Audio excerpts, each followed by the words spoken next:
ব্যায়াম ৮ মাথা ও ঘাড়ের ব্যায়াম।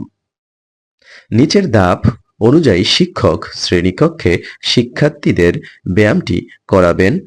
ধাপ ১ শিশুরা ২ বা ৩ লাইনে সোজা হয়ে দাঁড়াবে। ধাপ ২ ১ বললে শিশুরা ২ হাত দিয়ে মাথা ধরবে। ধাপ ৩ ২ বললে শিশুরা মাথায় ২ হাত রেখেই ঘাড়সহ মাথা ডান দিকে ঘুরাবে। ধাপ ৪ ৩ বলার সাথে ঘাড়সহ মাথা বাম দিকে ঘুরাবে। ধাপ ৫ ৪ বলার সাথে সাথে মাথা সোজা করবে।